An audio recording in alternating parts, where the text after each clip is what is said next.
Good afternoon, everybody. My name is Noor, and I'll be talking to you today about weight-related behaviors and adolescent friendship networks.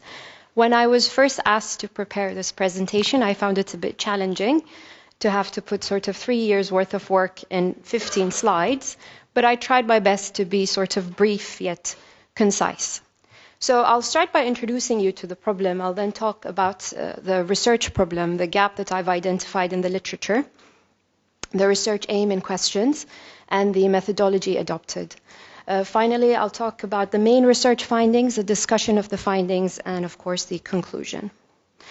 So obesity has actually reached epidemic proportions worldwide, and one of the hypothesized sort of causes of the continued increase in obesity is that the current interventions, they have not been successful because they are focused on the individual, and they sort of lack the proper understanding of obesity in the social environment and the social context. So there is a need really for a new approach where the social environment sort of must be considered. Why? Well, because obesity was actually found to spread over social networks. And what I mean by social networks, I'm referring to sort of the ties and relationships we have with people around us. In fact, some researchers claim that obesity is sort of contagious, like an infection. Others found that it wasn't really contagious per se, but they found that it's a behavioral process that individuals tend to sort of imitate and model sort of their peers' behaviors, and even influence and be sort of influenced by their peers. Whether it's between couples or friends or even colleagues. And one classic example is the adolescent friendship networks. So what they found was that adolescent friends share similar health behaviors when it comes to, for instance, for smoking, physical activity, even dietary behaviors. So having a friend who's a smoker increases the odds of the individual being a smoker themselves. And why the focus was on adolescents? Because actually adolescents, in comparison to children and adults, are sort of much more vulnerable to peer influence, to peer pressure. But much of the research in obesity actually explored the role of social networks in promoting health through social influence, as I already mentioned, and also social selection. Less research has examined sort of the structure of the network, or how certain properties of the network, how sort of the position of the individual in the network could make them more or less sort of vulnerable to peer influence. In other socially linked behaviors, such as alcohol consumption, drug use behavior, delinquent behavior, researchers started addressing sort of more detailed questions regarding sort of how network properties interact with behavior. And what they found is that there are certain network properties that will actually moderate behavior association, whether it was social influence or selection. And it is actually important to consider the moderating role of network properties, because it provides sort of insight into how properties interact with behavior association, which really helps us understand how weight-related behaviors sort of develop and persist in adolescent friendship networks, and help us also sort of learn how to modify these behaviors. In the obesity and weight-related behaviors literature, there's a lack of understanding regarding the moderating role of friendship network properties on weight-related behaviors associations. And this is why the study aims to examine that moderating role of friendship network properties on the associations between individuals and their friends' weight-related behaviors. The behaviors that I've include unhealthy diet, physical inactivity, sedentary behavior, and sleep deprivation. Of course, after reviewing the existing literature and after analyzing social network and behavioral survey data. So I asked 2 questions in my research. Is there an association between individuals' weight-related behaviors and their friends' weight-related behaviors? So do friends share the same physical activity patterns, sedentary behavior, dietary behavior, etc.? And if that was the case, then are these associations moderated by certain network properties? And which network properties act as potential moderators?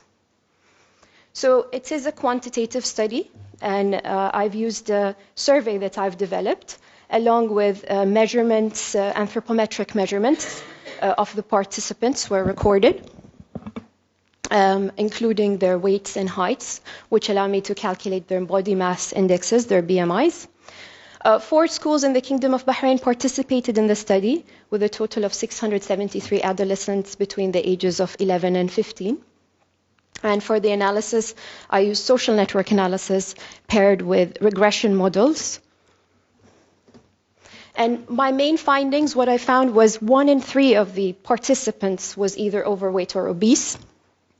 And the prevalence of obesity among boys in the sample was almost twice as high as compared to girls.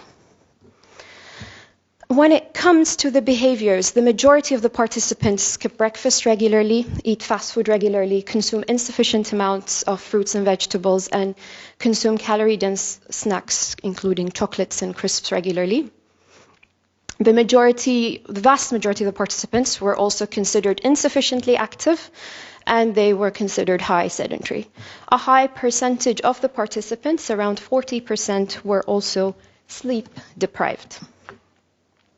The prevalence of obesity in the sample, the 1 in 3 overweight and obesity in the sample, is disturbingly high, especially when compared with the latest OECD report on childhood obesity, where 1 in 6 children were found below 18 to be overweight or obese.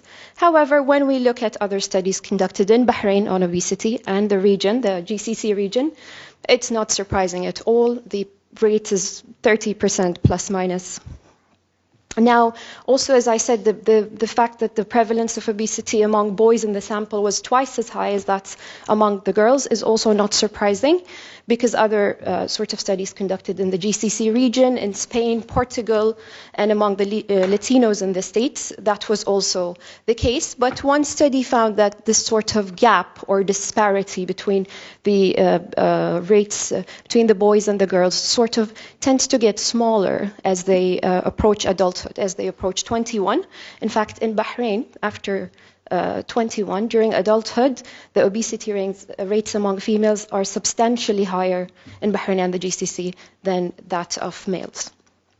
Also, in the sample, I found that a substantially high percentage of girls were found to be insufficiently active and were high sedentary when compared to the boys. And this is also not a surprise, as other studies conducted in Bahrain and the GCC region found the same results. And they attribute it to the lack of public sports facilities to girls in the region, and also to the conservative culture, because during that basically age, the 11 to 15, girls are not maybe allowed to go as much as boys to exercise. And even if they were allowed to go, the majority of them will be dressed in the traditional attire, which might not be as comfortable to play sports. The high prevalence of the unhealthy behaviors in the sample is although it is also high, it is not something specific to the sample. It might be higher in the sample and in the region than in other parts of the world, but it is a global problem. Teenagers everywhere majority of them at least, are lazy. They're, spending long hours on their handheld devices, and they're not eating the right foods, and they are also sleep deprived. So it is a global, really, problem with teenagers. So we move on to the main, really, the essence of the study, the regression models, and what we found about the network phenomena. What I found was that there are actually associations between individuals and their friends. So friends share similar behaviors when it comes to breakfast consumption, when it comes to calorie-dense snack consumption, fruit and vegetable consumption, and physical activity. Among boys, I found similarities in fast food consumption, and among girls, I found similarities in sedentary behavior. And this may be, again, due to the conservative culture, because, boys are more likely to go out, so they may be eating fast food together in fast food restaurants, while girls might be at home, communicating together with their handheld devices. I do find network density to moderate all the associations. So the one important network property, which is density. In high dense networks, behavior associations are stronger in denser networks. popularity, which is the incoming sort of nominations received by the individual, also was found to moderate all the associations, but that was only the case for boys in the sample. Centrality also moderated the association, but again, centrality only moderated the associations for girls in the sample. So findings from the study on when we're talking about the similarities or the associations in behavior are partially supported by the literature. So in other similar studies conducted abroad, there are associations in physical activity among girls in sedentary behavior, among boys in fast food consumption. However, when it comes to things like breakfast consumption, there were no associations in studies conducted abroad. In fact, teenagers shared the same breakfast patterns as their parents, whereas in Bahrain, they still share the same breakfast patterns as their friends. And one way to think about is this may be because schools in Bahrain start earlier. So schools in Bahrain start at 7:30. So the kids or the adolescents might be having, breakfast at school around their friends. Versus abroad, they might be, they start after 8, so they might be having the breakfast with their parents. The moderators that emerged, network density, popularity, centrality, they were also found to moderate other behavior associations in other literatures, as I already discussed. However, 2 minutes only. Okay. However, the fact that popularity only emerges as an important moderator for boys and centrality only emerging as a moderator for girls is perplexing. There weren't any other studies that segregated sort of the models by gender, so I wasn't able to to compare the results. And I think certainly there will be need for future research to confirm such finding and understand whether it is a context-related sort of finding. So in conclusion, in the Arab Gulf region, very few studies offer recommendations that translate research findings into practice. In the Kingdom of Bahrain, there are no comprehensive programs combated towards or directed towards combating obesity, even among adolescents. Even though the obesity and overweight rates, as we saw, are very high in this region, not just from this study, but I think it's like 4 out of 6 GCC countries are in the top 10 list for obesity and overweight. Of course, findings from this study are useful for policymakers to design more effective, they call them network-based interventions, which were somewhat successful when implemented abroad. And since findings are gender-specific, this, of course, has implications for gender-tailored interventions. That's it for me.